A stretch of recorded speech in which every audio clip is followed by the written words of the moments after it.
Bonjour et bienvenue dans Milkshaker, le podcast qui agite les idées reçues sur l'allaitement. Je suis Charlotte Bergerot-Palisco, la maman d'un petit garçon de 4 ans, et dans la vie je suis ostéopathe spécialisée en périnatalité. J'ai destiné ma pratique aux femmes et aux enfants, en particulier dans cette période charnière autour de la grossesse, de la naissance et du postpartum, avec une spécificité, permettre aux bébés de mieux téter pour mettre en place un allaitement serein en libérant les bébés des tensions qui les empêchent de téter correctement. Ce podcast, je l'ai imaginé pour vous offrir des témoignages variés, des expériences de familles qui ont allaité plus ou moins longtemps et avec plus ou moins de facilité. Ici, vous découvrirez l'allaitement sous toutes ses coutures. Vous pourrez aussi vous informer auprès de professionnels, tous spécialisés dans le domaine, qui vous apporteront lors d'épisodes experts les informations les plus justes et vous permettront de vous orienter en cas de difficulté. Mon objectif, il est très simple, offrir ces informations à toute mère, famille et tout professionnel qui souhaite se renseigner sur le sujet. Que chacun puisse faire ses choix de façon éclairée et casser les idées reçues qui circulent pour vous rendre l'allaitement plus accessible, plus facile, normal, banal même, et ce qu'importe vos envies et votre projet. Ce qui aide ces informations à se diffuser pour que le plus grand nombre puisse en bénéficier et qui permet à Milkshaker de continuer de s'agiter, c'est vous, par vos partages autour de vous, sur les réseaux, vos écoutes, mais aussi vos notes ou étoiles sur les plateformes d'écoute. Alors je vous serais très reconnaissante de prendre 1 minute pour soutenir ce projet. Et maintenant, place à l'épisode. Avant de démarrer cet épisode, je t'invite à écouter les épisodes 66 et 66 bis où tu pourras découvrir le début de l'aventure de sevrage d'Ophélie et de son mini-Mac. Car si tu ne les écoutes pas avant, j'ai peur que tu ne comprennes pas grand-chose à ce qui va se dire aujourd'hui. Donc reprenons. On s'était laissé sur un sevrage incomplet, avec de grandes avancées, certes, mais aussi beaucoup d'interrogations et d'ambivalence pour Ophélie.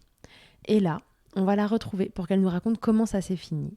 Et avec un peu de recul, elle nous dira quel regard elle porte sur ce sevrage qui n'a pas toujours été facile.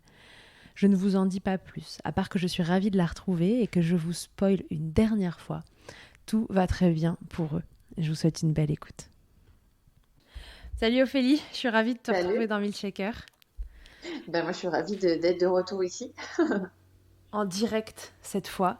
Parce que les autres fois, c'était uniquement par échange de vocaux interposés. Donc, ça y est, donc ton sevrage est fini. Enfin, j'ai l'impression qu'il a duré une éternité parce que le premier vocal que j'ai dû te faire date d'il y a 6 mois à peu près. Donc, Ouais, ça a on n'est pas été loin de une ça. longue période.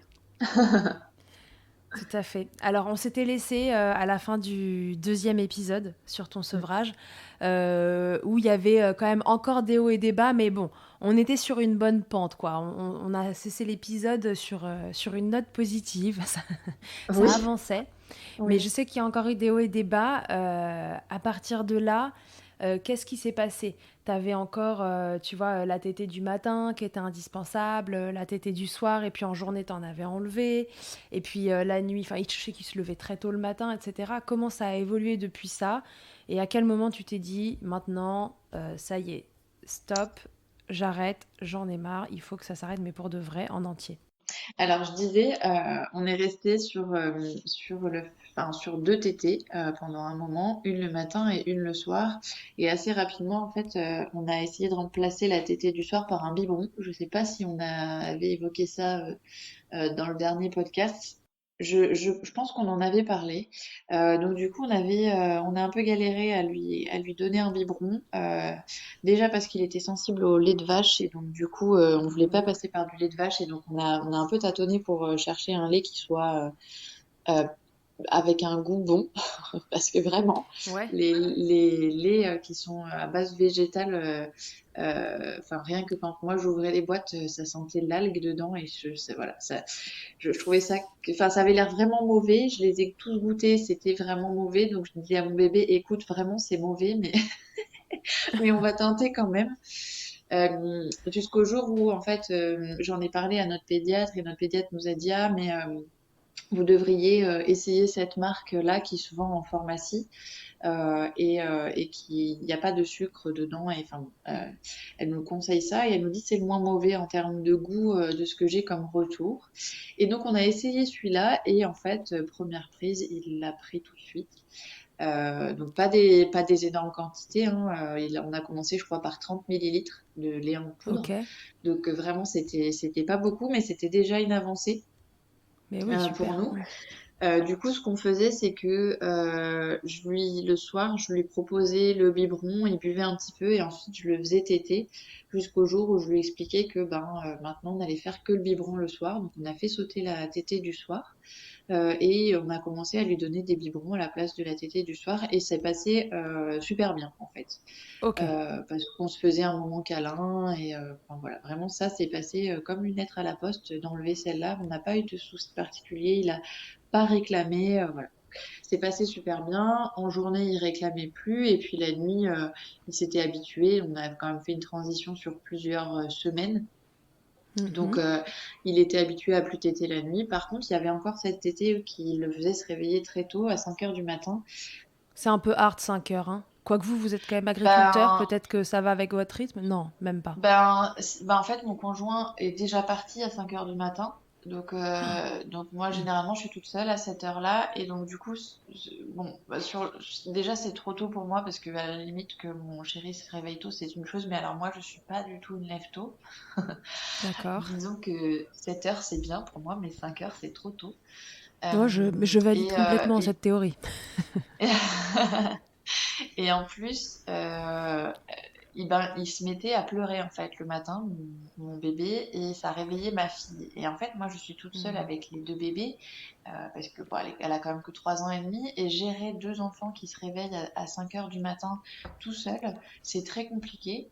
Donc, on a la chance d'habiter sur la ferme, donc je faisais très souvent revenir mon conjoint en disant bon, alors attends, là, tout le monde est debout, faut que tu reviennes parce que je vais pas m'en sortir. Et donc, très souvent, il revenait. Donc, soit je faisais téter vite fait mon petit et ensuite il partait travailler avec mon conjoint.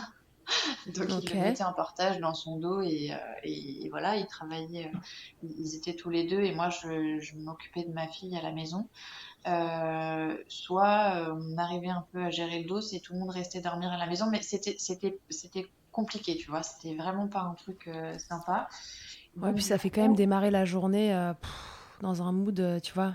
c'est pas un démarrage très cool, tu vois. Et Mm. puis moi, ça me stresse de me dire, ah ben alors attends, si je suis toute seule et si jamais le jour où il peut pas revenir, enfin, ça va être compliqué. Surtout que là, on arrive dans une période où il y a la période de récolte des noix. Donc Mhm. il peut revenir le reste de l'année, c'est pas un problème. Mais quand il récolte les noix, c'est impossible parce que il peut pas laisser le tracteur au milieu du champ et revenir à la maison. Mhm. Bien Donc, sûr. il y a une période où je vais être vraiment toute seule à la maison et je voulais pouvoir gérer ça, tout ça, tranquillement, quoi, plus sereinement. Ouais. Donc, du coup, ça d'une part, et d'autre part, on a essayé de décaler et d'expliquer à notre bébé, bah, c'est pas 5 heures, ça sera pas avant 7h30. Et en fait, il n'était pas du tout d'accord. Et donc, il hurlait de 5 heures à 7h30, quoi. Donc dans nos Ouf. bras, on lui expliquait et tout, mais c'était très dur à encaisser.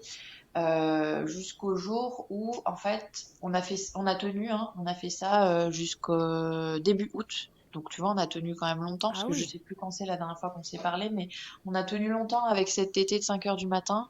Jusqu'à début août, on lui a expliqué, non, bah alors ça sera plus 5 heures, ça sera 7 heures ou 7h30.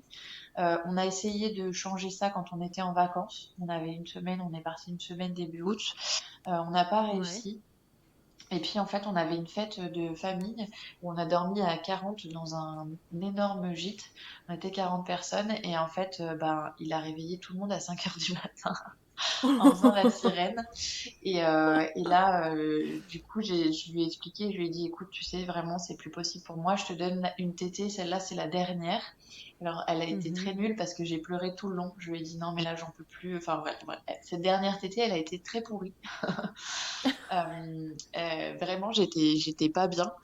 Mais je lui ai Ouais, expliqué, t'en je lui ai pouvais dit, écoute, plus. ouais, j'en pouvais plus. Je lui ai dit, là, tu vois, c'est la dernière fois que tu fais une tétée. Là, on arrête maintenant parce que vraiment, cette situation, elle est plus supportable pour moi. C'est pas cool pour toi non plus parce que du coup, tu te réveilles trop tôt et on passe pas des débuts de journée sympas.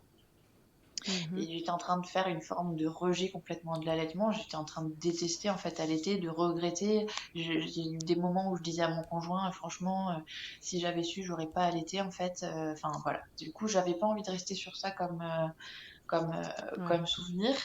Donc, on a expliqué à notre bébé, on lui a dit c'est la dernière fois, et ça a été la dernière fois. Alors, on a arrêté euh, le lendemain, enfin, quand on est revenu de vacances, le soir, et le lendemain, en fait, il n'y a plus tété. Et on lui a expliqué qu'on allait la remplacer par un biberon. Et en Ouais. fait, c'est bien passé les 2 ou 3 premiers jours. Et puis après, quand même, il s'est rendu compte que c'était vraiment fini. Et donc là, Ouais. il a commencé à se réveiller de nouveau à 5 heures du matin pour réclamer. Mais on a tenu bon. On a Ouais. tenu bon. Il a recommencé à partir au travail avec mon conjoint. Donc il avait son biberon un peu plus tôt. Il partait au travail, mais on n'a pas remis de tétée. C'était pas question pour moi. J'avais pas du tout envie. Et donc on a fait la transition comme ça. Et aujourd'hui, là, depuis 3 4 jours, il se réveille. Maintenant, c'est 6 heures du matin. Donc c'est 1 heure de plus quand même de sommeil. Ouais, et Donc c'est bien, bah, on a à gagné cette une heure-là, heure. c'est beaucoup. Euh, Ça, ouais, et ça reste tôt, mais en même temps, tu vois, il se réveille, il réclame son biberon, et après, il veut aller dans le canapé et il se rendort sur moi. Et donc, en fait, j'ai l'impression que il a besoin quand même de ce contact physique qu'on a eu Mhm. parce que malgré tout, je l'ai allaité quand même 18 mois. Donc, il a besoin d'avoir ce moment de câlin que pour lui le matin. Et donc, du coup, il se rendort sur moi dans le canapé, et on finit comme ça notre nuit dans le canapé jusqu'à 7 heures, 7 heures et demie. Donc, si ça continue comme ça, Bon. moi, ça me convient parce que ça nous fait un moment tous les deux avant de commencer la journée, et je trouve ça très cool. Ouais, ça vous fait un moment privilégié tous les deux, peau à peau, Ouais, sympa c'est ça. et voilà. Et là, c'est moment plaisir. Oui, c'est ça. Donc, c'est très chouette pour tous les deux. Il n'y a pas de pleurs, il y a pas, on va tous les deux préparer le biberon et tout. Donc, non, ça, c'est un chouette moment.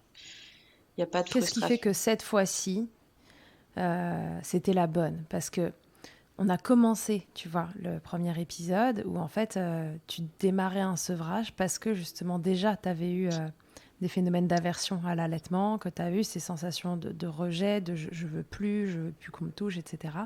Ouais. Et ça a duré longtemps entre les Mm. deux. On se souvient dans les épisodes de ton ambivalence, tu vois, entre l'envie de sevrer, l'envie de te retrouver au niveau de ton corps, etc. Et en même temps, on te sentait culpabilisé pour ton bébé d'arrêter et on te Ouais. sentait complètement tiraillé entre les deux. Ouais. Qu'est-ce qui fait que cette fois-ci, vraiment, c'était la bonne Alors, je pense qu'il y a par deux rapport aux choses. autres?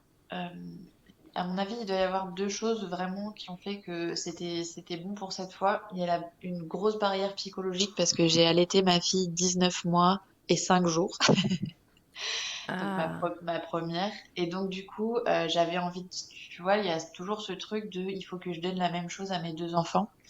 Et, ah, euh, ah. et du coup, bon, bah, mon bébé maintenant, il a 18 mois, tu vois, on est presque pareil. Et donc, il y a cette barrière-là qui a sauté. Euh, donc, Tu tu vois, culpabilisais de ne pas lui offrir la même chose qu'à elle. eh ben oui. Et alors, c'est vraiment con parce que je passe mon temps à dire que c'est pas possible de faire la même chose pour un deuxième enfant parce que ben, on n'a pas les mêmes disponibilités en termes de temps, en termes de Ouais. fatigue, en termes, enfin voilà, on n'est pas dans le même contexte. Moi, j'ai pas le même boulot que quand j'étais avec ma fille. Enfin bon, c'est, mais j'avais quand même cette grosse barrière psychologique et je pense qu'elle a sauté parce qu'on approche de la date, enfin, du même âge que sa sœur. En Mhm. même temps, c'est très facile pour nous de comparer les deux, nos deux enfants, et de se dire, ah bah tu vois, à cette période, on faisait la même chose, parce qu'en fait, ils sont nés presque à la même date anniversaire. Donc tu vois, il y a 2 ans, Ah, jour pour jour, je sais ce que je faisais avec ma fille, et mon fils a exactement le même âge que ma fille il y a 2 ans, tu vois. Et donc c'est très d'accord. facile de comparer, et je pense que ça m'aide pas à Oui, en me dire effet. non bah c'est pas grave, je sais plus trop quel âge elle avait quand on a arrêté parce qu'en fait je sais exactement quel âge elle avait et comment on faisait au même moment. Ouais, je vois très Puisqu'on bien est ce que tu veux dire. Ce à serait une la même. saison différente, une autre temporalité. Il y a des choses Ouais. où tu saurais plus trop, les limites seraient floues et ouais, je vois très bien. Alors que là c'est exactement la même chose. Il y a 2 ans jour pour jour on arrivait aussi dans la période de récolte des noix avec notre fille. Enfin tu vois enfin, c'est exactement la même saisonnalité pour nos deux enfants. Donc du coup il y a Ok. ce frein là qui a été levé par l'approche de l'âge euh, anniversaire d'arrêt de tétée de notre fille. Et Yes. il y a la deuxième chose, et pas des moindres, c'est que la saison des noix arrive et que donc du coup, je vais être maman toute seule pendant... ça dure un moment, ça va durer 1 mois et demi. Et donc, il va falloir que Mhm. je gère toute seule les matins, c'est-à-dire le réveil des enfants, les préparer et les déposer, notre fille à l'école et notre fils à la MAM, les Mhm. récupérer chacun, les repas, enfin voilà, tout en fait, puisque mon conjoint sera pas là. Euh, Ouais. et c'était pas question pour moi de. Enfin, j'avais besoin d'alléger la charge et de dire non, mais s'il se met à hurler ou à pleurer pour quelque chose, je veux pas que ce soit pour l'allaitement, quoi. Je veux. Je veux m'enlever cette charge. L'allaitement, c'est quelque chose qui, pour l'instant, enfin, qui était pas une source de sérénité. Et donc, du coup, je pouvais pas m'ajouter ça dans la charge mentale de la période qui arrive. Et donc, du coup, Mhm. il y a ça qui a vraiment pesé dans la balance. On est arrivé début août, on s'est dit on a un mois, un gros mois pour finir le sevrage parce qu'en fait, à la récolte des noix, je vais pas être capable de gérer une fin de sevrage alors que je serai seule. Ouais, je comprends. Oui, oui, complètement. T'avais envie d'alléger ça, et puis en plus, c'était pas un moment agréable. Pour ta fille, le sevrage, il s'était bien passé? Alors oui, pour ma fille, c'était vraiment très bien passé. On avait fait beaucoup moins progressif. Alors ma fille, j'avais essayé de la sevrer plusieurs fois en fait, à partir de ses 1 an, comme avec mon fils, et puis ça Un avait peu été des comme lui, grosses, ouais. ouais, ça avait été des gros échecs à chaque fois. Euh, Vraiment, ça avait été très compliqué. Et puis en fait, le sevrage de notre fille, on l'a fait très très vite parce que j'étais enceinte Ah oui, c'est vrai. de mon fils. Donc j'avais presque plus de lait et surtout j'étais très très malade. Et c'était très dur pour moi parce elle se réveillait encore entre... Le sommeil de ma fille, c'était quand même quelque chose de beaucoup plus complexe que celui de mon fils. Elle se réveillait à peu près Ouais. 6 à 7 fois par nuit encore à 18 mois. Euh, et donc Oui, du donc coup, si moi, toi, t'étais pas bien, c'était pas tenable. Ouais. bah, j'arrivais plus à me lever de mon lit pour aller la faire téter. Et du coup, physiquement, c'était devenu impossible. On lui a expliqué Mhm. que c'était fini. Et en fait, c'était fini, quoi. Il y a eu deux, D'accord. trois nuits compliquées, mais vraiment, c'est passé très vite. Et puis la journée, en fait, ça a été... Enfin, voilà, ça a été vraiment hyper rapide et pas une problématique... voilà, moi, j'en ai pas... J'ai pas de souvenir de sevrage avec ma fille. C'était, on lui a Ouais. expliqué, et puis en plus, du jour au lendemain, je me souviens, on l'a sevrée, du jour au lendemain, elle a fait une nuit de 12 heures, on s'est dit trop cool, puis en fait, ça n'a pas du tout tenu dans la durée, mais du Ouais. coup, j'ai pas un mauvais souvenir du sevrage avec notre fille. Du coup, ça te fait deux expériences d'allaitement où, en fait, de 1 an à 18 mois, t'envisages de les sevrer, mais ça fonctionne pas comme tu veux, alors de façon plus ou moins difficile. Mm. Si c'était à refaire, enfin pas à refaire, mais je sais que tu veux pas de troisième enfant, Ophélie, que t'en auras pas. Non, j'en ai Mais pas de troisième enfant. imaginons-nous un seul instant que tu doives recommencer une expérience avec un nourrisson. Ouais, Est-ce que tu envisagerais du coup l'expérience allaitement différemment? Déjà, est-ce que tu l'envisagerais? ouais, Est-ce que tu verrais le truc différemment? Est-ce que tu aurais envie de sevrer plus tôt pour que ce soit plus facile? On sait que c'est souvent quand même un peu plus facile de sevrer un plus petit qu'un mm, bambin. ouais, Comment tu verrais le truc? Tu vois, forte de ces deux expériences-là et de ces moments où en fait, bah, tu as un peu dépassé tes limites à toi pour eux, tu vois, en essayant de ouais. jongler entre tes besoins à toi et leurs besoins à eux. Comment t'envisagerais? Alors, j'explique pas, et je le raconte j'ai écrit un livre où je raconte dedans que j'explique pas ce besoin que j'ai d'allaiter, en fait. Tous les autres trucs de ma parentalité, c'est ok si on fait autre chose, tu vois, Ouais, le portage, c'est pas grave si on fait autre chose. Enfin, tous les trucs qui me tiennent à cœur, si on fait autre chose, c'est pas grave. En revanche, l'allaitement, je sais pas pourquoi je suis entêtée comme ça dans mes allaitements. mhm, J'arrive pas à l'expliquer, mais ça me tient vraiment à cœur. Donc je pourrais te dire que si on devait recommencer l'expérience, je ferais un sevrage à 6 mois, mais je sais qu'en réalité, ce serait faux. J'y arriverai d'accord. pas en fait. J'y arriverai pas parce que j'en ai besoin, je pense en fait, d'allaiter mes enfants et de passer de passer ce cap de la première année avec un bébé qui soit allaité exclusivement. Et puis j'éprouve une fierté immense en fait de me dire que mes enfants, ils ont grandi pendant toute une année avec juste du lait maternel et je trouve ça incroyable de me dire, mais t'imagines, c'est que ton corps qui a produit ces enfants, qui les a Ouais. fabriqués et qui en plus les a nourris et les a fait passer de 50 centimètres à 80 Ouais. centimètres. Enfin, je trouve ça absolument incroyable et j'arrive pas à expliquer pourquoi, mais en tout cas, l'allaitement, c'est un truc qui me tient vraiment à cœur. Oui, j'aimerais bien en fait me dire si j'ai un autre enfant, ce qui n'arrivera jamais, on est bien d'accord. Mais si je devais recommencer cette expérience, j'allaiterais 6 mois et comme ça, le sevrage serait plus simple. Dans la réalité, je sais que ce serait faux. Mais peut-être que le sevrage serait plus simple quand même, parce que forte des 2 premières expériences, Peut-être ou peut-être pas, parce que en fait, je suis dans l'équation et moi j'ai toujours dit quand un truc, euh, on est deux avec l'enfant et quand il y a quelque chose qui convient plus à l'une des deux parties, il faut savoir s'écouter. Mhm. Euh, donc il y a ça d'une part, mais en fait, tu vois, dans les faits, ouais, on est deux mais moi, je suis une adulte et je suis capable de différer mes émotions et mes sentiments et tout. Et quand je Mhm. vois mes enfants, je me dis non, mais eux, ils sont petits, ils arrivent encore pas à faire ça et donc c'est compliqué pour eux de comprendre un sevrage, c'est compliqué. Et du coup, ça me fait culpabiliser alors que je passe mon temps à dire qu'il faut pas culpabiliser. Et j'ai même écrit un livre qui s'appelle Culpabilité ta mère, mais la culpabilité est encore une émotion qui est très vive chez moi, Ouais. qui est très vive chez moi. Mais oui. Et puis Et du coup, c'est vif en parentalité, hein, la oui, culpabilité. c'est très vif en parentalité et moi je la ressens très fort et tu vois, enfin, c'est quelque chose qui est compliqué, je trouve. Tu Même penses que si on c'est a ça le des frein à ce que tes sevrages, à ce que ton sevrage se soit bien passé? Ben, je pense que tu vois, on peut pas dire que ça vienne que de moi, mais il y a aussi ça, tu vois, parce que vraiment les enfants, les bébés, ils ressentent tout en fait. Donc Ah si ouais. t'es pas sûr à 100% de ta décision ou si tu culpabilises, bah forcément on n'est pas dans la même. Enfin, tu leur expliques un truc, enfin, il n'y a pas la conviction à Ouais, 100%. ouais. Et Mhm. pour le coup, je te disais qu'avec ma fille, ça a été des gros échecs quand on a fait les premières tentatives de sevrage. Je suis convaincue que c'est pour ça, en fait, que Ouais. ça vient de moi. Ça vient parce que j'étais pas sûre de moi à 100%.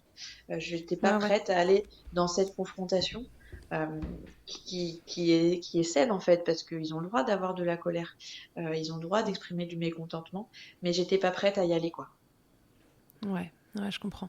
Mais c'est exactement ça, je trouve, qui ressort, tu vois, des vocaux. Et c'est pour ça que c'était intéressant de les avoir un peu au jour le jour. Et un jour c'est up, un jour c'est down. Et ça évolue parce que on sent ton envie profonde d'arrêter, que t'en peux plus, qu'il faut qu'on passe à autre chose. Et en même temps, la culpabilité qui te rattrape et qui fait que, en effet, le combo fonctionne pas. Bah L'enfant en oui, face, en effet, je pense, n'a pas un message qui est complètement clair, parce que toi, t'es pas complètement clair, en fait. À la c'est fois, tu ça. veux arrêter pour toi, à la fois, pour eux, tu voudrais continuer. C'est ça. Et Et c'est t'es très tiraillé dur, entre les deux. c'est super dur en fait d'entendre ces enfants pleurer Bah oui. tout en sachant comment ils pourraient arrêter de pleurer facilement, tu vois. Ouais. En fait, c'est très Mm. dur de dire, bah en fait, si je lui mettais un sein dans la bouche, il arrêterait de pleurer tout de suite et il serait apaisé. Ouais, ouais. Enfin, c'est un sentiment qui est très dur à contrôler et du coup, bah ouais, je comprends que passer au-dessus de ça, ce soit très compliqué. Donc, je me Bah comprends. ouais. Et tu te comprends, et puis je pense que du coup, tu comprends plein de mamans qui se sont retrouvées dans ton témoignage, parce que, ouais, mettre en place des sevrages, c'est pas toujours facile. Parfois, ça Oui, l'est. Et puis, voilà, je pense que ça dépend en effet de la conviction qu'on a, et puis de comment, en effet, on envisage ce que ça crée chez notre enfant, quoi. c'est ça. Et je comprends aussi plein de mamans qui essayent de sevrer et je comprends plein de mamans qui essayent pas en fait de sevrer. Parce Ouais. que je sais pas si tu en reçois beaucoup, mais moi des témoignages de mamans qui disent moi mon bébé qui est plus un bébé, qui est un vrai grand bambin, il a 3 ans et demi, il passe encore sa nuit au sein, mais j'arrive pas à essayer d'arrêter, à envisager d'arrêter et tout. Je comprends en fait, parce que c'est tellement dur. Euh, Mm.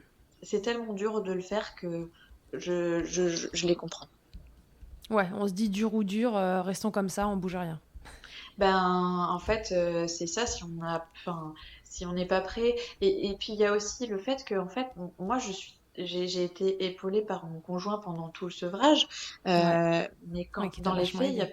il y a plein de femmes, de mamans, qui se retrouvent toutes seules, en fait, dans les sevrages. Mm, Et tout à fait. faire face aux pleurs de son enfant, à sa colère, quand on est seul, je trouve que en tout cas pour moi, c'est d'autant plus difficile, quoi. Et du coup, j'aurais pas réussi à sevrer mes enfants si mon conjoint n'avait pas été là. J'aurais pas réussi, d'ailleurs, je pense que j'aurais pas envisagé de le faire, tu vois.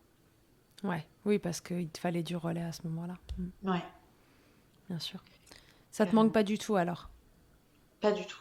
Mais tu vois, Pas du tout. je pense que je passe assez vite à autre chose parce que j'ai jamais eu, par exemple, comme on dit là, le truc du ventre vide pour les grossesses. J'ai détesté être enceinte, Ouais. mais c'est une chose, mais il y en a qui ont détesté être enceinte et qui ont quand même ce truc de se dire, ah, mon bébé, il était dans mon ventre. J'ai jamais eu ça, alors que j'ai porté mes enfants et que c'est quand même un moment magique de se dire son corps, il crée un Mhm. enfant.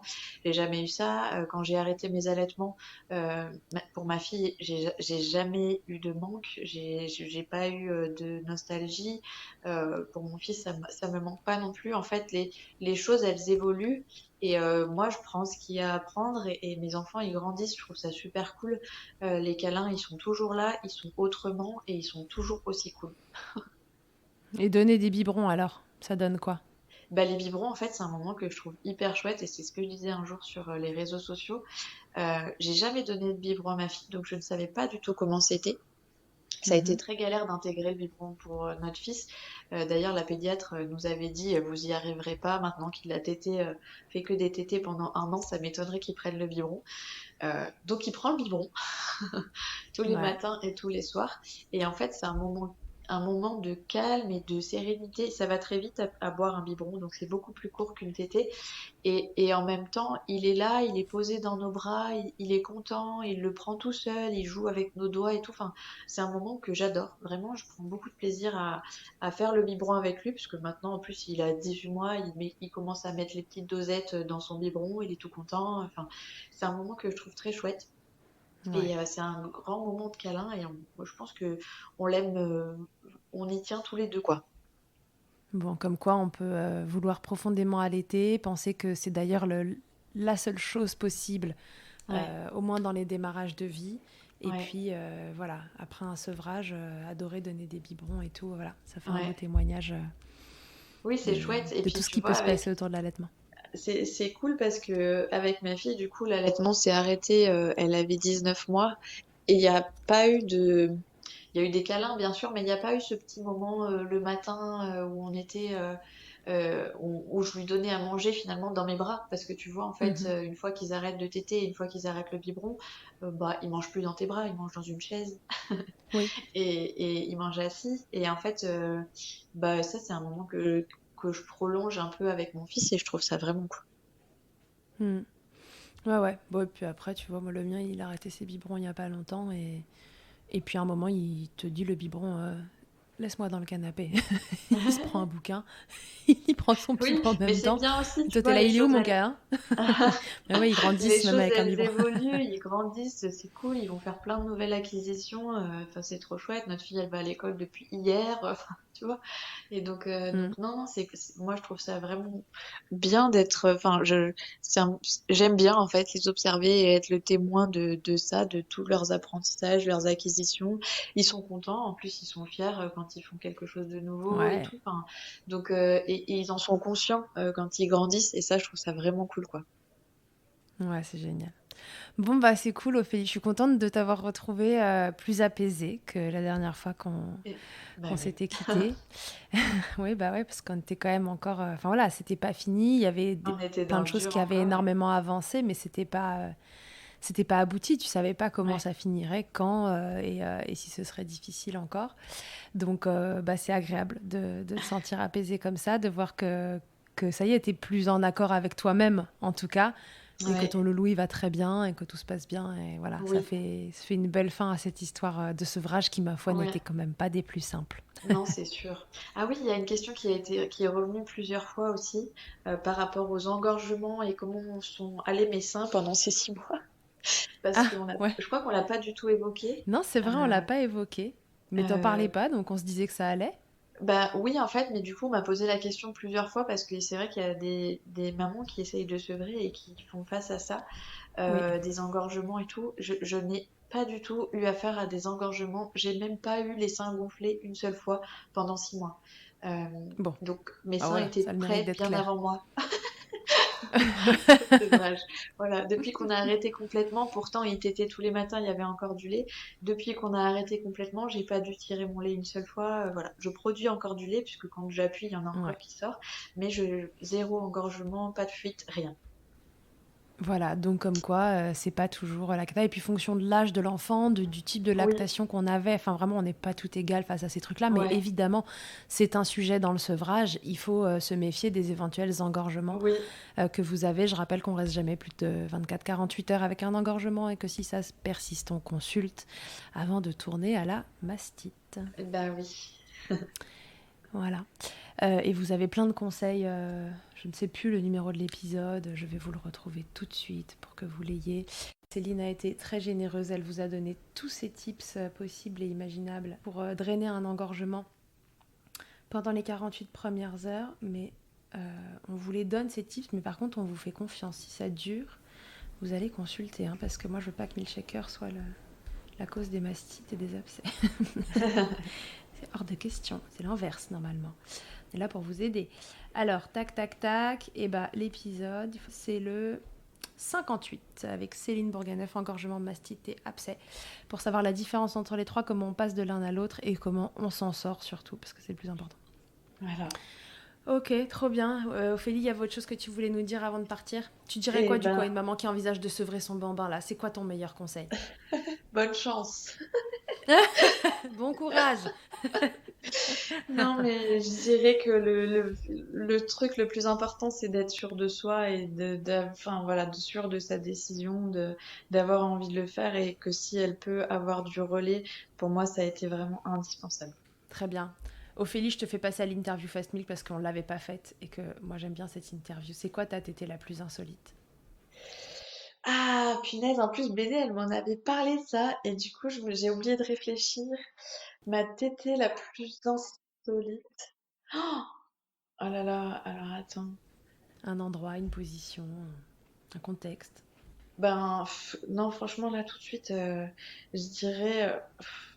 Les positions où on se contorsionne, par exemple dans la voiture, mais alors ça, on n'est pas censé trop en parler, mais bon, soyons honnêtes. Soyons J'ai, honnêtes. j'ai déjà fait téter mon bébé dans la voiture pour qu'il s'endorme parce que c'était très compliqué. Donc du coup, pour que moi je reste attachée, lui reste attaché dans son cosy, c'est des Oui, tétés où on se contorsionne, où il faut faire passer les côtes par-dessus le oui, bien sûr, cosy et celle qui tout. te coince. Voilà, c'est ça. Et donc, du coup, ça, je pense que c'est des tétés qu'on fait, pour être honnête, à peu Oui, près toutes, toutes. et qui sont les plus contorsionnisantes. Ouais, ouais. C'est les ostéopathes qui ont inventé les sièges auto et qui ont dit qu'on pouvait pas détacher les enfants parce que comme ça nous fait des consultations après. Les Ouais, gens se c'est coincent ça, le dos et voilà. je pense. Le truc le plus glamour qu'il t'ait été donné de vivre durant ton allaitement, qu'est-ce que c'est? Ça peut être glamour ou pas glamour du tout, ça peut être très ironique. Non, vraiment très glamour. Alors, c'était pendant mon premier allaitement. Ma fille était toute bébé. On était à table à un repas de famille chez mes parents. Quand on avait fini de manger, moi j'avais fait téter ma fille pendant le repas. Mon chéri est venu me voir, il m'a pris dans les bras, il m'a dit, ma chérie, qu'est-ce que t'es belle quand t'allaites. Hmm. Et je m'en souviendrai toute ma vie. Ah oui, c'était glamour ça. Ça, On aime c'était du bien. vrai glamour, hein. Ça, c'était du vrai glamour. Ça n'arrive pas si souvent que ça qu'on me donne vraiment un truc glamour ici. Et ben voilà, c'était mon Parfait. chéri qui était très fier de moi. Il est très fier des parcours d'allaitement qu'on a eu et qu'on a réussi à tenir et qu'on a réussi à sevrer comme ça. Donc c'est chouette. J'ai été très soutenue par mon chéri pendant tout ce temps. Et ô combien c'est important. Ouais. Ta position préférée dans le Kama Sutra de l'allaitement, Ophélie, c'est quoi? Allongé. allongée à côté de mon bébé. Ok. Et si en un mot, tu pouvais me résumer ton allaitement, tu peux me donner un mot pour chaque allaitement. Je dirais, je dirais amour quand même pour les deux allaitements. Parce que c'est vraiment des moments que je retiendrai comme ça, même si la fin a été compliquée pour le deuxième. C'est pas ça que j'ai envie de retenir, c'est tout l'amour qu'on a eu avec nos bébés pendant tout ce temps. Ok, génial. Bon, merci beaucoup Ophélie. Merci du temps, de l'attention, de la confiance que tu as apporté à Milkshaker, de nous avoir dévoilé tout, quoi, parce que tu as tout raconté, c'était sans filtre. Et merci pour ça, parce que de temps en temps, le sevrage, c'est ça. En tout cas, quand c'est difficile, c'est beaucoup d'ambivalence. Et je pense que c'était important qu'on puisse l'entendre d'ailleurs, parce que c'est des choses à distance après, qu'à mon avis, on raconte pas de la même façon parce qu'on se souvient pas de tout. Je pense que tu ne te serais pas souvenu des pleines nuits à me dire que le sevrage, vraiment, c'était de la merde. Je m'en souviendrai longtemps. Le sevrage, c'est de la merde. donc, merci beaucoup de nous avoir confié tout ça. Et puis voilà, belle continuation à tous les 4. Merci. Fin des allaitements, fin des enfants.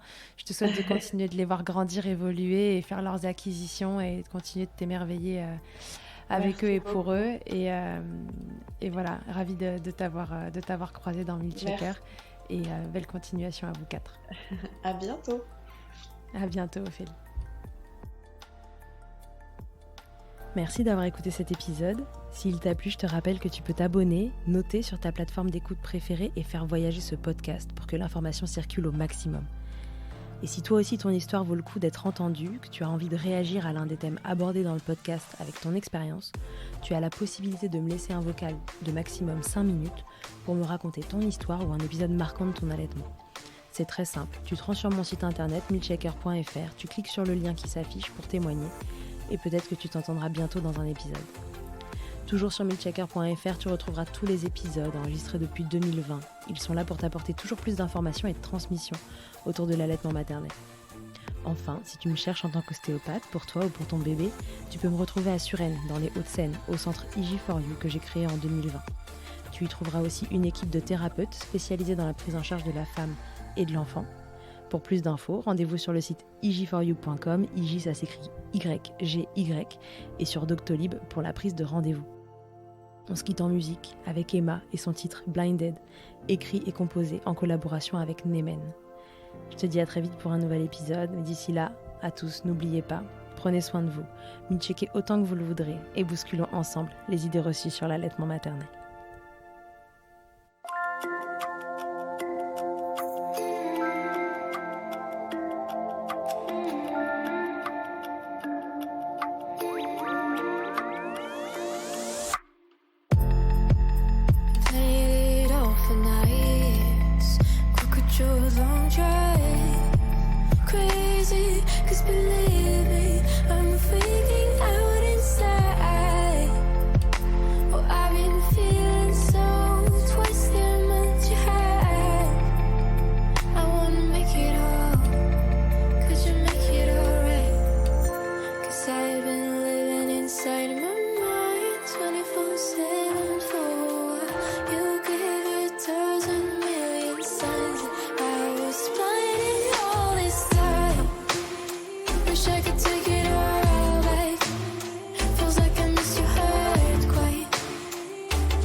On the dinner table